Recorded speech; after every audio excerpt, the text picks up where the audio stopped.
Apocalipsis, sencillo y profundo. Ahora sí vamos a usar nuestro libro.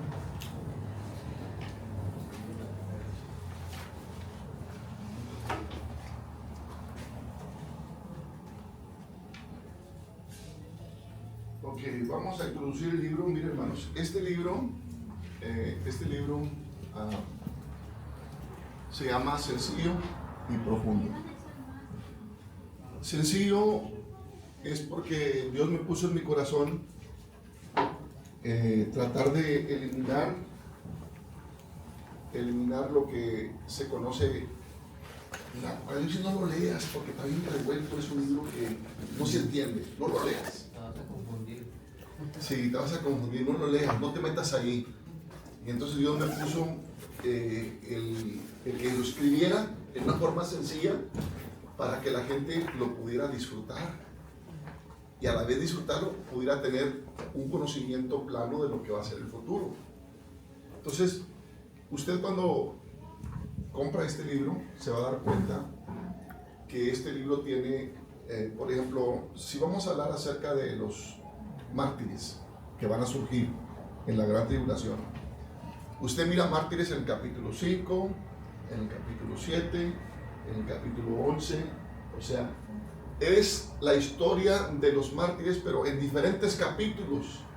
No tienes todo el panorama completo, porque está en diferentes lugares.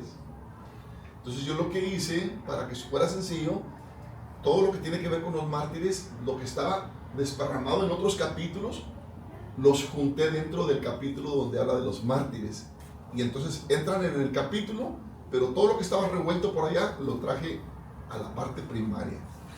Y así cuando usted lee sobre los mártires, va leyendo todo exactamente sin tener que meterse a otros capítulos. Y está todo acomodadito. Igualmente cuando habla acerca de lo que son los sellos, en los sellos también hay, en diferentes capítulos se encuentra cosas de los sellos, y no todo juntito. Copas también, todo juntito, trompetas, todo juntito, para que la gente lo pueda entender más fácilmente. Entonces por eso se le llama sencillo. Y también se le llama sencillo porque a mero último del libro, usted puede agarrar la Biblia y ahí sí está, como están todos los 22 capítulos, así está todo, pero usted va a ir agarrando la Biblia y va a ir leyendo el capítulo 1 y va a ir rellenando con la Biblia el capítulo 1. El capítulo lo va a ir rellenando para que usted se familiarice con el libro, pero con un ejercicio para que le llame más la atención. Le llame más la atención. Ahora, tercero, sencillo. ¿Por qué sencillo? Porque aquí, en este libro, tiene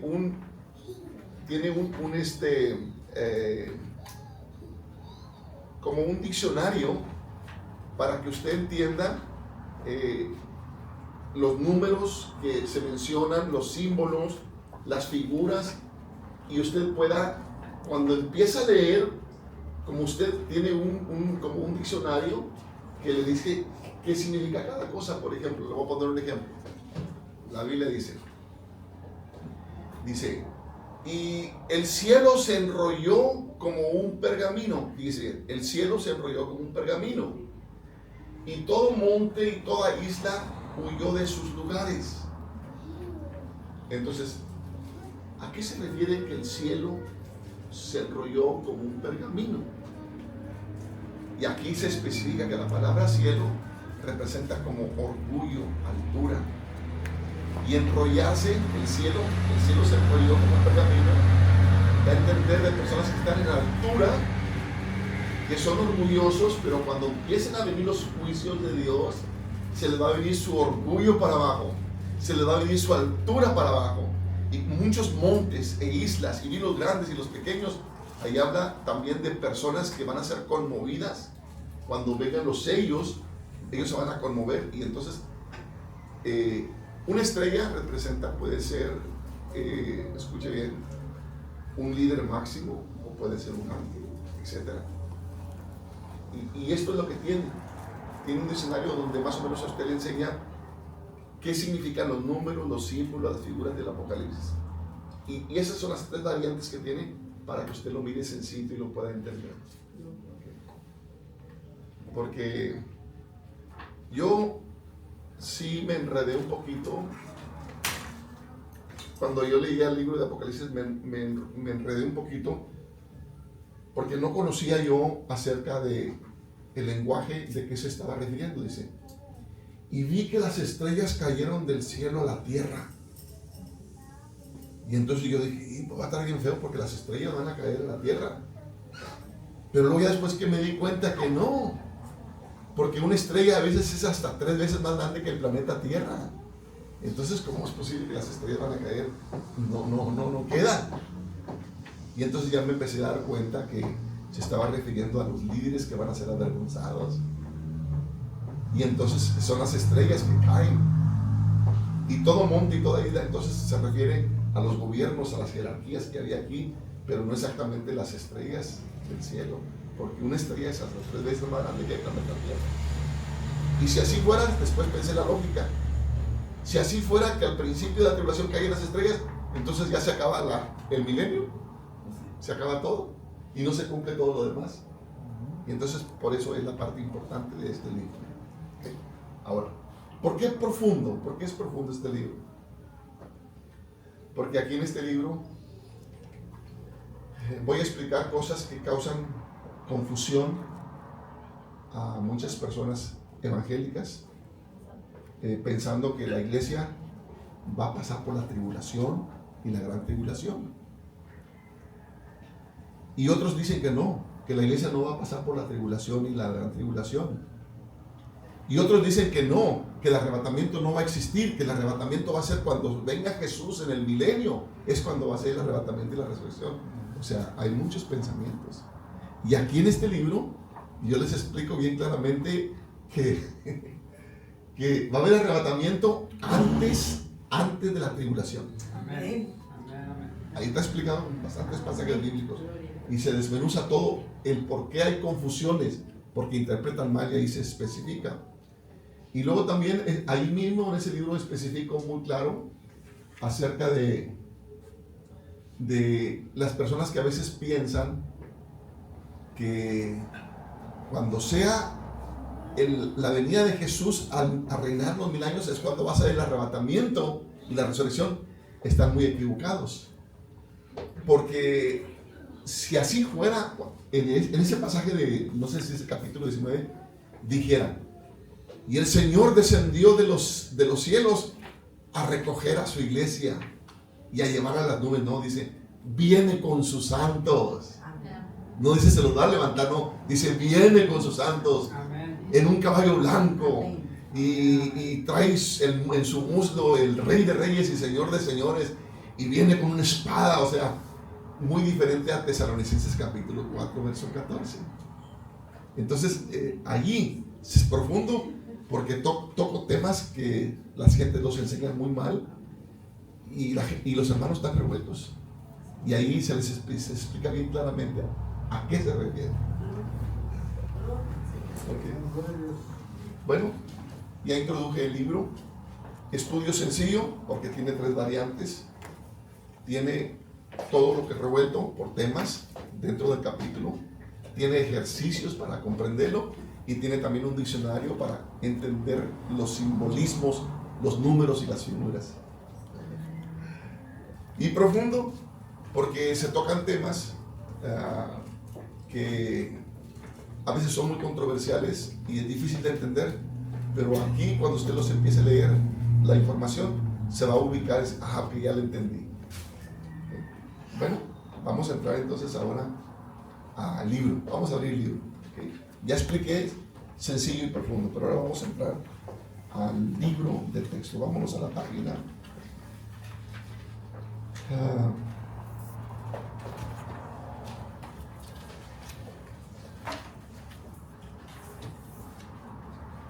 Recomendación del libro.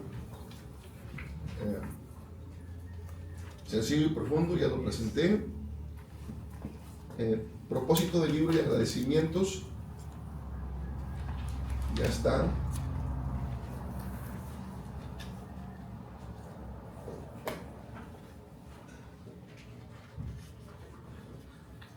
Aquí hay cosas que mencioné ayer acerca de la revelación. Y luego en la página 12 dice: el Señor continuará revelando e inspirando a sus siervos a escribir lo que ellos vivirán y nos dejarán un legado para el futuro. No seamos de mente cerrada como el judaísmo. Para ellos nuestro Nuevo Testamento es apócrifo, ya que es algo peligroso a su fe. Los invito a considerar lo que ellos no aceptan. O sea, el judaísmo no acepta el libro de Apocalipsis. Ellos no aceptan de esta continuidad profética, especialmente el libro de Apocalipsis. Ahora sí, página número 13. Si me entienden, lo que quiero dar a entender es que, como ayer expliqué para los que no vinieron, que para los judíos no existe el Nuevo Testamento. Ellos creen que eso es apócrifo, que no es de Dios. Y expliqué también que puede pasar que nosotros también pensemos que nomás los evangelios y Apocalipsis, hasta ahí es todo lo que Dios reveló. Y que si de repente cuando vengan los 1000 años de paz sobre la tierra, después de la iglesia, nosotros que estamos escribiendo y estamos viviendo el transcurso de la iglesia, y si de repente alguien escribe y sale todo esto en el futuro, pueden decir a alguien: no, es que ya la Biblia ya se cumplió, y lo que fue de la iglesia apostólica de Azusa, la iglesia apostólica en México, la iglesia apostólica en diferentes partes de Centroamérica, que había misioneros y que había, eso no es de Dios. Eso no es de Dios. No, ¿cómo que no es de Dios? Okay. Porque nosotros, sí, la iglesia sigue creyendo en Lucas 24, 45 y 47, la ley de Moisés, los salmos y los profetas, pero también seguimos entendiendo los evangelios, las epístolas pastorales, las epístolas generales, y luego también lo que está surgiendo en el tiempo nuestro. Pero lo que estamos nosotros viviendo y escribiendo en el milenio, los que surjan en el milenio, ellos van a poder mirar y darse cuenta de lo que sucedió en el tiempo nuestro. Okay. Datos generales sobre el libro de Apocalipsis. Número 1. Esta no es una revelación de Juan. O sea, el asunto de Apocalipsis no es un asunto que pertenece a una persona. Esto es algo que pertenece a Cristo. Aquí menciona de que la revelación es de Jesucristo, no es de Juan, no es de Daniel, no es de Ezequiel, es la revelación de Jesucristo. O sea, lo que proviene de la revelación de Dios. Y dice el número 1, proviene de Jesucristo, y que el autor la escribió, la transcribió, que es una revelación cuyo tema principal es Jesucristo. El contenido general de este está dentro del presente y del porvenir, por lo cual se le considera un libro polémico por las diferentes escuelas que hay de interpretación. Hay una escuela que cree el arrebatamiento antes, otro que cree en medio y otro que cree después de que venga el Señor en el milenio. 3 diferentes tipos de escuelas, pero para eso está el libro explicado. Autor: en mi caso no tengo ninguna duda para creer que fue el apóstol Juan el que lo escribió. Ciertos líderes apostólicos del siglo 3 y 4 lo confirman. Aún así, para mí es suficiente la evidencia del texto bíblico y el dato histórico de su destierro a la isla de Patmos, porque él dice que él estaba en la isla de Patmos cuando él tuvo esa revelación. Página número 14. Página número 14.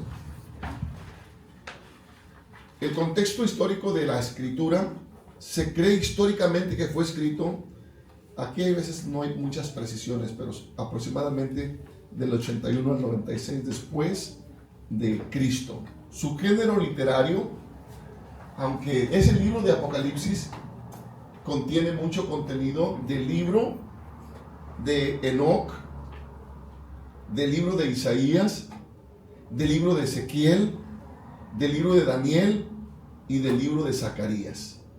Es muy importante entender que Apocalipsis tiene contenidos de los libros anteriores y de otros. Y entra ahora sí el texto clave. El texto clave de Apocalipsis, según la mayoría de los que escriben, se cree que es el capítulo 1, verso 19. Y está basado en 3 etapas. Número 1, las cosas que has visto. Número 2, las cosas que son. Y número 3, las cosas que han de suceder después de todas estas. Entonces, vamos a memorizar un poquito. Vamos a memorizar. El libro de Apocalipsis, ¿cuántos capítulos tiene? 22, ¿verdad? ¿Y cómo está dividido el libro de Apocalipsis? Y ahí usted va a aprender la memoria. Las cosas que has visto. Ahora, ¿cuáles son las cosas que has visto? Se está refiriendo, vamos a entrar al libro, se está refiriendo a la imagen que tuvo de mirar a Jesús como un sumo sacerdote. Al mirar los candeleros, al mirar toda la figura de Jesús en su visión, a eso se refieren las cosas que has visto. ¿Okay? Número 2, ¿a qué son las cosas que son? Las cosas que son se refiere a cómo estaban viviendo las 7 iglesias. Las cosas que son. O sea, en esos 22 capítulos, capítulo 1, las cosas que ha visto. Capítulo 2, las cosas que son. Capítulo 4 en adelante, las cosas que han de suceder después de estas. Así que los 22 capítulos están divididos en 3 etapas. Las cosas que has visto, las cosas que son y las que han de suceder después de estas. Cuando dice las cosas que has visto, ¿a qué se refiere? A la visión de Jesús como el sumo sacerdote. Las cosas que son, a las 7 iglesias.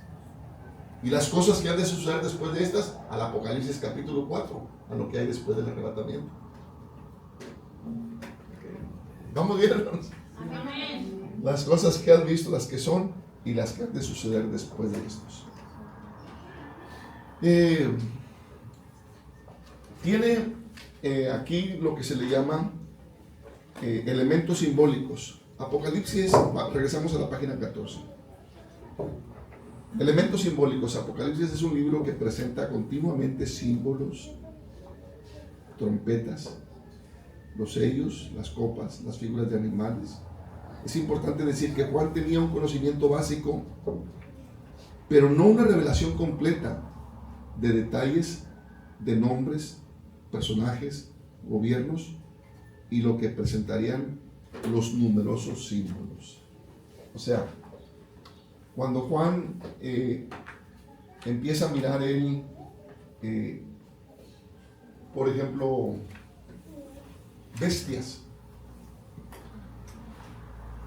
posiblemente él no tenía un conocimiento plano claro o total de lo que era el oso, a qué se refería, de lo que era el leopardo con alas, de lo que era el león, que representaban gobiernos, que más adelante lo vamos a mirar dentro de lo que es el Cronos. A lo mejor él no tenía un conocimiento total de eso, sino que él nomás estaba escribiendo lo que estaba mirando, pero sin tener un conocimiento total de lo que estaba escribiendo. Idioma. Se puede incluir un análisis que contemple la estructura del idioma. Es que fue escrito el libro en hebreo y se tradujo al griego, aunque otros afirman que se escribió en griego. Pero yo pongo ahí, veas el análisis del código real.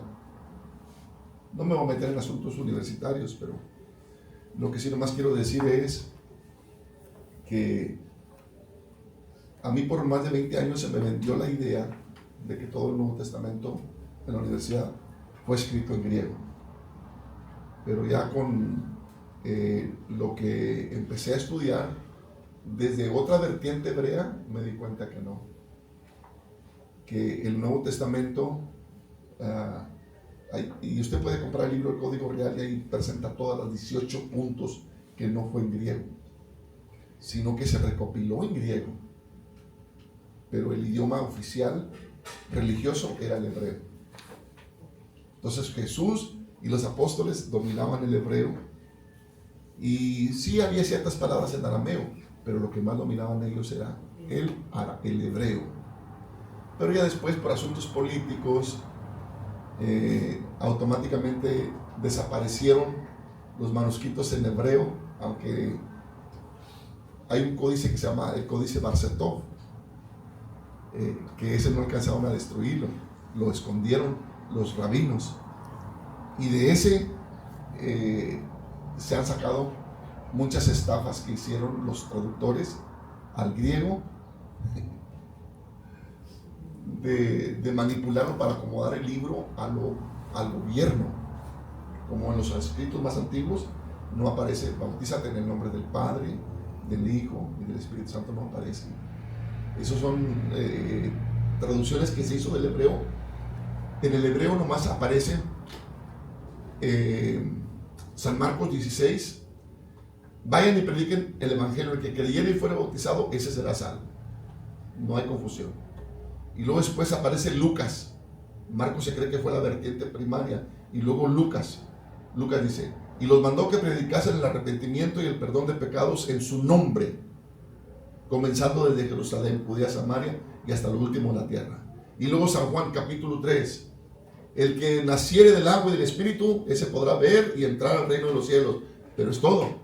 Pero luego ya después, en el fraude católico y en las traducciones que hicieron del hebreo al griego, metieron Mateo 28:19. Dios mandó a sus discípulos que fueran y bautizaran a las gentes en el nombre del Padre, en el nombre del Hijo y del Espíritu Santo, y eso no aparece en los manuscritos más antiguos. Pero en la traducción del hebreo al griego se prestó para hacer varias cosas. Okay. Entonces, por eso yo me inclino más a que fue en hebreo y que después lo hayan traducido al griego, y etcétera, después a otros idiomas. Okay. Breve historia del gobierno humano, página número 15. No hay que pasar por alto el gobierno humano. O sea, el gobierno humano viene desde el tiempo de Caín, que fue el que hizo la primera ciudad. Después viene la Torre de Babel. Después surge Nabucodonosor, y vamos a mirar un poquito sobre eso. Y luego después viene Antíoco Epífanes, uno de los emperadores romanos persecutorios, que se pensó que ese era el anticristo en el tiempo de la ley. Y después viene el Papa en el exterminio de los judíos, que también se pensó que el Papa era el anticristo y que los judíos interferían en lo político para poder ellos tener todo el poder, y él quería mover su sede del Vaticano y ponerla en Jerusalén, y para poder hacer eso tenía que hacer una limpieza de los judíos para poder establecer el Vaticano en Jerusalén. Asimismo, hoy en el nuevo orden mundial, bajo el anticristo, todo está relacionado con el libro de Apocalipsis. Y por eso más adelante, en el futuro, el anticristo, que va a recibir el poder del gobierno romano, a ese hombre va a querer poner su sede en Jerusalén. Y hasta hay un pasaje bíblico donde se mete esa manipulación para decir que Jerusalén es la ciudad de Sodoma y Gomorra, donde fue crucificado Jesucristo. Pero Jesucristo no fue crucificado en Sodoma y Gomorra, pero ahí está en el libro de Apocalipsis. Y aquí ustedes, en lo profundo del libro, ahí van a explicar a qué se refieren. Está tremendo, hay cosas muy hermosas. Así que el gobierno humano, a través del tiempo, ha hecho varias cosas políticamente para causar confusión y tener todo el poder para manipular a la gente. Escuelas de interpretación de ese tiempo. Había escuelas de interpretación muy famosas. Una era la de Gamaliel y otra la de Geliel. Y la escuela mesiánica de los religiosos de ese tiempo. Y vemos nosotros el establecimiento del reino milenial según Isaías, Zacarías, y los escritos de los apóstoles. Para ellos no tiene validez ni importancia. Para ellos, en este tiempo, ni hasta el día de hoy, tienen la interpretación de ellos no consideran los evangelios, ni tampoco el libro de Apocalipsis. Ellos nomás se agarran sobre los profetas, de que va a venir un Mesías, y nomás lo que está escrito en los profetas, pero en los profetas está dando todo claro que es Jesucristo, y ni aún así lo aceptan. Ahora, la interpretación de los creyentes apostólicos primitivos.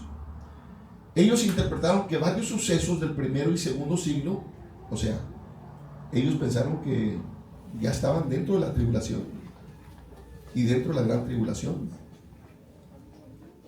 Por eso fue necesario que Pablo y Pedro hicieran sus escritos, que todavía no era el tiempo del regreso de Jesús como Rey de Reyes a establecer su reinado milenial. Porque en el tiempo de la iglesia apostólica primitiva, por eso se escribió Tesalonicenses en el año 35, porque se empezó a correr la idea de que el César era el anticristo, y que las persecuciones que estaban levantando el imperio era la tribulación y la gran tribulación. Y ellos tuvieron que escribir que no, eso no era todavía faltaba más tiempo para eso. Geografía del contenido. En el libro hace mención de lugares sobresalientes como Turquía, Roma, Israel, Jordania, Egipto y Babilonia y reinos del oriente, y ahí vienen unos mapitas. Ahí vienen unos mapitas de cómo se desarrolla el libro de Apocalipsis, cómo se desarrolla, para que uno lo tenga en mente. De ahí fue donde se desarrolló todo lo que está, las 7 iglesias en Turquía. Les voy a dar una experiencia muy bonita que yo aprendí después de 25 años de estar yendo a Israel. O sea, yo ahorita ya voy para 30 años visitando las tierras bíblicas, cada año, yendo. Pero como a los 20 años de estar yendo a Israel, cada año, porque yo me metí en mi corazón y en mi mente, y mi esposa, nos metimos, de que la Biblia mencionaba que cada año subían a Jerusalén para adorar. Y entonces cuando nosotros agarramos esa fe, nos pusimos yo y mi esposa, ¿sabes qué, amiga? Cada año vamos a ir, la familia, vamos a ir a Jerusalén. Y entonces cada año subimos a Jerusalén. Ya estamos 2 semanas y luego regresamos. Pero los 20 años, estando nosotros en Jerusalén, un americano dijo: ¿cuántos de ustedes han venido a Jerusalén? ¿Es su primer año o cuántos años tienen de viniendo? Y ya le dije al americano: no, ya tenemos 20 años viniendo. ¿Y por qué tanto así? Y digo: pues es que tenemos eso en nuestro corazón, porque aquí donde está toda la información de la Biblia. Dice: no, te has equivocado. Turquía, ese es el lugar más importante de todo el Nuevo Testamento. Dije: ¿cómo que Turquía? Sí, porque todo lo del Nuevo Testamento no se desarrolló en Jerusalén, se desarrolló en Turquía, estaban las 7 iglesias. Y dije a mi esposa: ¿sabes qué, amiga? El siguiente año vamos a ir a Turquía. Vamos a ir a Turquía y también venimos a Jerusalén para cumplir las 2 cosas. Y allí aprendí cosas que yo no sabía, porque yo nomás traía en mi mente Jerusalén. Y ya de ahí mi mente cambió y me metí Turquía. Y ya estando en Turquía, de repente, después de 20 años de estudio universitario para el doctorado, descubrí algo también raro. Yo todo el tiempo pensaba que el apóstol Pablo era judío, pero no, el apóstol Pablo no era judío, era gentil. El apóstol Pablo era judío por la descendencia de sus padres, pero no de nacimiento. De nacimiento él nació en Tarso, una ciudad en Turquía. Era gentil. Y por eso cuando Dios lo llamó, no lo llamó para predicar en Jerusalén, lo llamó para que predicara en Turquía, donde él era. Yo no sabía, pero lo descubrí en Turquía. Empecé a descubrir muchas cosas. Y ahí también fue donde fue sepultada María, la madre de Jesús, en Turquía. Y ahí fue sepultado también Juan, el teólogo, en Turquía. Y luego para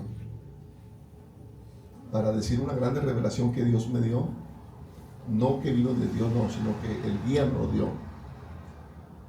El guía miraba que mi esposa y yo teníamos una actitud de respeto y de santidad hacia las cosas de Dios, y miraba que mi esposo usaba velo. Y cuando él estaba oyéndonos, nosotros hablamos puro del nombre de Jesucristo, del bautismo en el nombre de Jesucristo. Y el guía, ya cuando ya nos íbamos a ir, nos llamó a mi esposa y a mí y dijo: hey, vengan para acá. Quiero decirles una cosa, que aquí en Turquía es prohibido el evangelio, los creyentes, como lo es en Jerusalén. Pero aquí en Turquía habemos miles y miles de personas bautizadas en el nombre de Jesús. Gloria a Dios, aleluya. Con la doctrina apostólica de la Iglesia Unida. Pero todos estamos en sombra por debajo. No podemos ir contra el gobierno. Y en Jerusalén también me di cuenta que hay muchos que son del nombre, pero no pueden. Entonces, sí es bien interesante lo que descubrí. Ella decía: yo soy musulmán. Pero ya cuando no le voy a decir nada, yo no soy musulmán, yo soy apostólico del tiempo de Pablo. No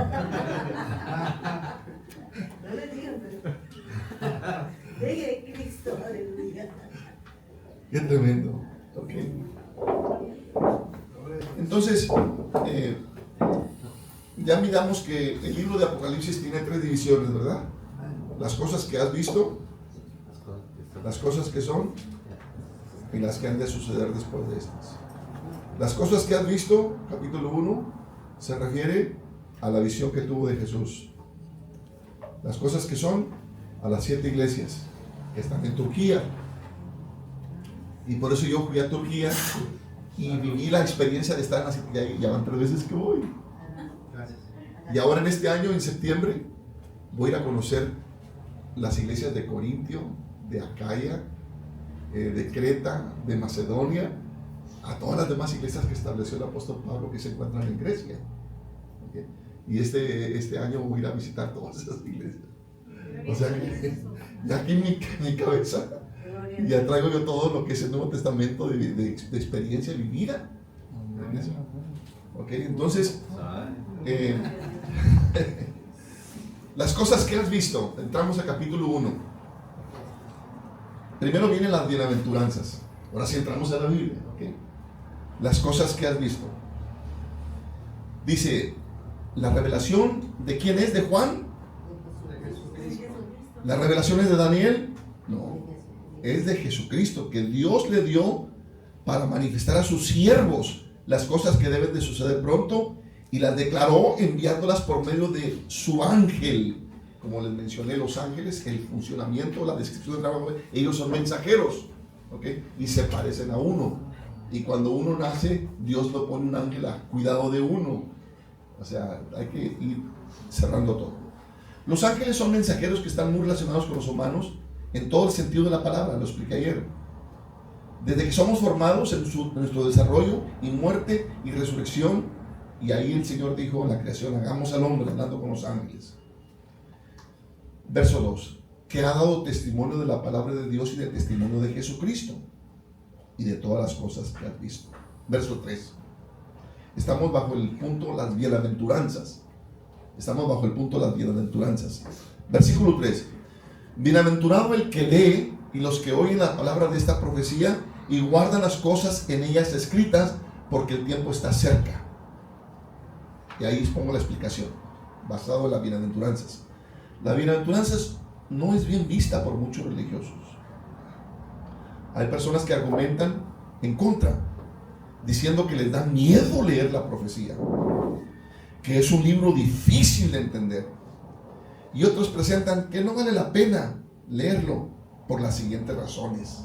O sea, hay quienes agarran Biblia para decir que no es bienaventurado, que no te debe de dar alegría, que no te debe dar gusto leer Apocalipsis, que sino que debe tener miedo.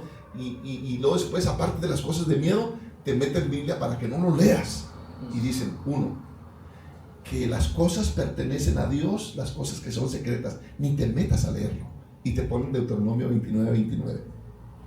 Y luego te dicen, tampoco no debes de leerlo porque no toca. Jesús dijo, no toca a vosotros saber el tiempo ni las sazones que el Padre puso en su sola potestad. Fue la recomendación que Dios le dio a los apóstoles. Así que ni leas eso.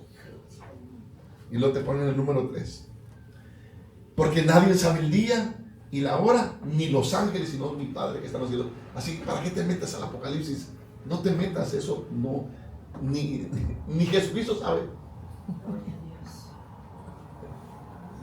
O sea, te presentan cosas de que tengas temor, que no le entres, y luego te ponen Biblia para que realmente no le entres. Cuando la Biblia dice, bienaventurados los que leen. Lo que dice Dios a través de lo que... Gloria al Señor Jesús. Bueno, qué hermosa es la palabra de Dios.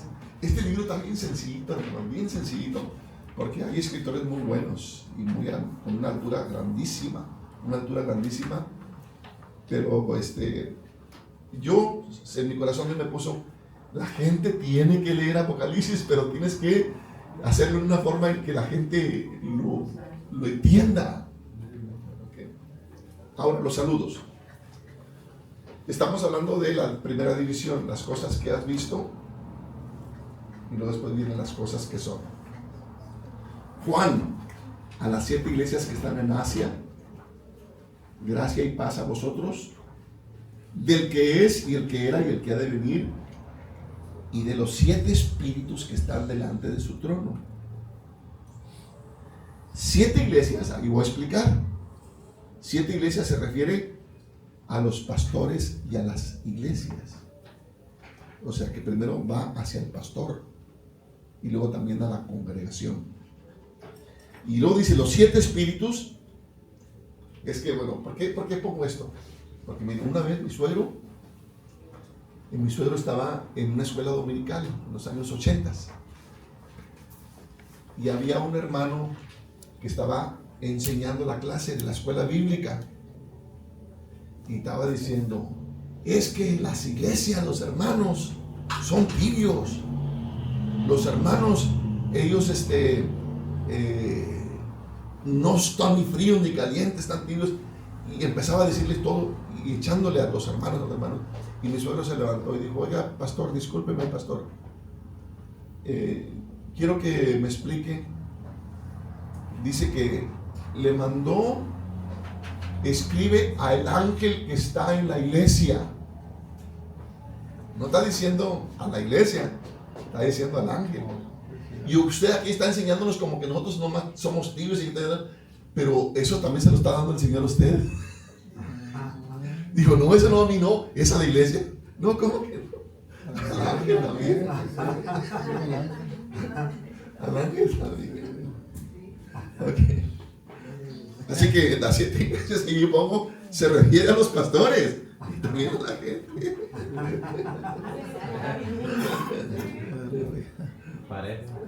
Ahora, los 7 espíritus que se refiere ahí, los 7 espíritus, dijo Benny Hinn, que Dios tenía 7 espíritus, que Dios no era uno, que Dios tenía 7 espíritus, dijo Benny Hinn, y las asambleas de Dios lo rechazaron. No lo fracasaron, pero lo rechazaban, porque él decía eso. Y aquí se refiere, los 7 espíritus, como algunos religiosos lo enseñan, son serafines. Véase Apocalipsis capítulo 4. No que Dios se componga de 7 espíritus, como algunos religiosos lo enseñan. 5. Y de Jesucristo, el testigo fiel, el primogénito de los muertos y el soberano de la tierra, al que nos amó y nos lavó de nuestros pecados con su sangre. Y ahí habla acerca de el primogénito de los muertos. ¿A qué se refiere primogénito de los muertos? Y ahí está especificado que Jesús fue la primicia de los que durmieron. No dice primicias. Jesús fue primicia de los que murieron, pero cada uno en su debido orden. Número 1, Cristo. Número 2, las primicias. Entonces Cristo no es las primicias, Cristo es primicia. Y las primicias son los santos de Mateo capítulo 27, versículo 51, del tiempo de Adán hasta el tiempo de Cristo, que resucitaron después de que resucitó Jesucristo, resucitaron esos santos. Esos sí son primicias, pero Cristo es primicia de los que murieron. Por eso es el primogénito, el primero en resucitar de los muertos. Dice verso 6: y nos hizo reyes y sacerdotes para Dios su Padre. A Él sea el imperio por los siglos de los siglos. Amén. Cuando sea la resurrección de nosotros, según la Biblia, unos vamos a ser reyes, otros vamos a ser sacerdotes, otros vamos a ser regentes, regidores. Va a haber diferentes funciones que vamos a hacer cuando sea el período milenial. He aquí viene con las nubes y todo ojo le verá, y los que le traspasaron y todos los linajes de la tierra harán lamentaciones sobre él. Sí, amén. Y ahí explico yo, cuando dice las nubes, es el acompañamiento de las criaturas celestiales que van a venir. Porque así cuando Jesús se fue, dice una nube, estaba en una nube, y las nubes lo ocultaron cuando Él se fue. Pero Efesios capítulo 13, esa nube se estaba refiriendo a todos los santos que resucitó en Mateo 27. Y dice Efesios, y subiendo a lo alto llevó cautiva la cautividad, y se llevó varios resucitados con Él. Así que se refiere a una nube de acompañantes, personas que Él resucitó después de que Él murió. Te voy a decir, está profundo, pero está sencillo. Okay. Dice verso 8: yo soy el alfa y la omega, principio y fin, dice el Señor, el que es y el que era y el que ha de venir, el Todopoderoso. En el alfabeto griego y hebreo, el kairos trasciende a las letras, números y cronos.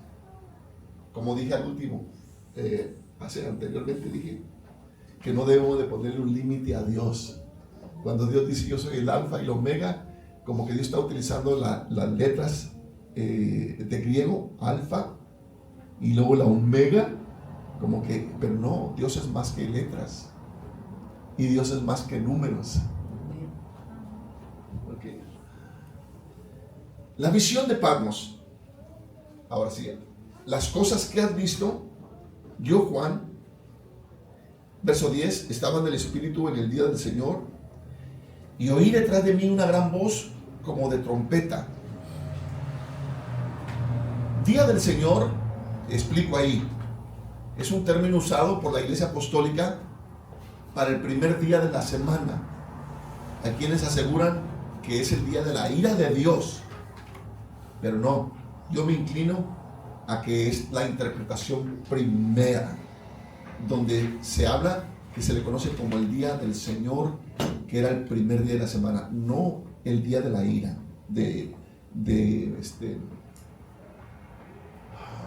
libro me parece que es Jeremías capítulo 30, no, eso no es. Se está refiriendo el día del Señor al día en que se reunían los hermanos, que venía siendo el día domingo, el primer día de la semana. Ok.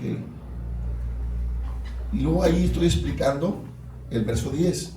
Yo estaba en el Espíritu en el día del Señor, ya hablé el día del Señor, pero luego estoy explicando de cómo que Juan fue arrebatado, y la voz de trompeta fue un sonido que le dijo, sube acá, y me refiero a Apocalipsis 4:1. También se interpreta como una similitud que le acontecerá a la iglesia antes de la tribulación. Cuando sea el arrebatamiento de la iglesia, el Señor con voz de mando y con trompeta de Dios descenderá del cielo, y los muertos en Cristo resucitarán primero. O sea, cuando sea el arrebatamiento, el Señor, como con voz de arcángel, va a decir a la iglesia, sube acá. Pero los que no entienden bien la Biblia, dicen que esa es la séptima trompeta. Pero no, la séptima trompeta no tiene nada que ver con esa trompeta de la voz del Señor.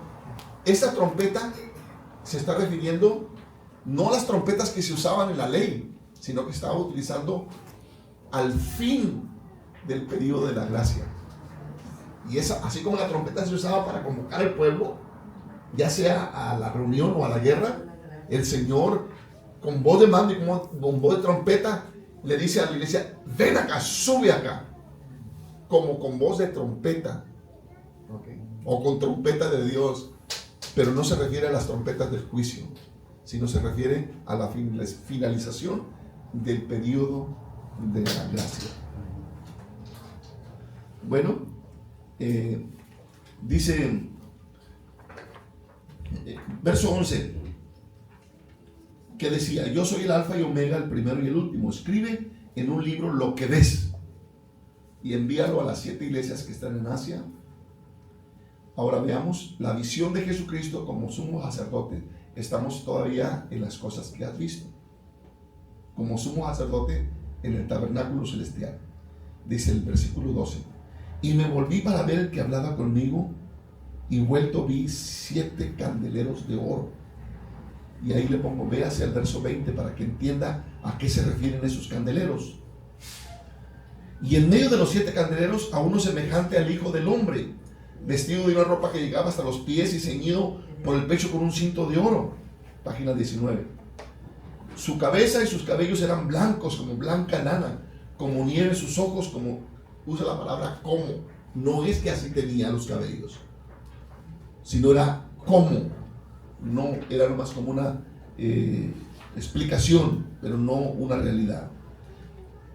Verso 16, tenía en su diestra 7 estrellas, y de su boca salía una espada aguda de 2 filos, y su rostro era como el sol. Ahí sí hay un símil, cuando resplandece en su fuerza. Cuando le vi, caí como muerto a sus pies, y él puso su diestra sobre mí, diciéndome: no temas, yo soy el primero y el último, y el que vivo y estuve muerto. Así que el texto clave del libro es las cosas que has visto. 20. Ahí se especifica a qué se refieren las 7 estrellas que vio en su diestra. ¿A qué se refieren los 7 candeleros de oro? Y ahí especifica: las 7 estrellas son los ángeles de las 7 iglesias, o sea, los pastores. Y los 7 candeleros que has visto son las 7 iglesias. Quiero recalcar que estas 7 iglesias literalmente existieron en su tiempo, porque varios comentaristas las acomodan a la historia de la iglesia, y que no exactamente fueron iglesias que existieron en Asia Menor, sino que fueron tiempos. Bueno, más para que ustedes entiendan un poquito más a qué se refiere tiempos. Es que la historia de la iglesia, según Halbert, es la iglesia apostólica, la iglesia perseguida, la iglesia imperial, la iglesia medieval, la iglesia moderna y la iglesia reformada. La iglesia reformada y la iglesia moderna. Entonces, la iglesia del tiempo presente, que no es que exactamente hayan sido 7 iglesias que estaban, sino que eran 7 tiempos. Y no, fueron 7 iglesias, no fueron 7 tiempos, y existen esas 7 iglesias. ¿Ok? Mi postura es que hay algunas situaciones en que nosotros como creyentes pasamos por esas etapas, o sea que no dudo que la iglesia existente estaba pasando por diferentes etapas, como nosotros cuando nos convertimos también pasamos por diferentes etapas, pero seguimos siendo la iglesia de Rosarito o la iglesia de Tijuana, etc. ¿Okay? Pero que pasemos por eso, no lo dudo de que sí pueda pasarse eso. Bueno, vamos a otro receso, agarrar un poquito más de aire.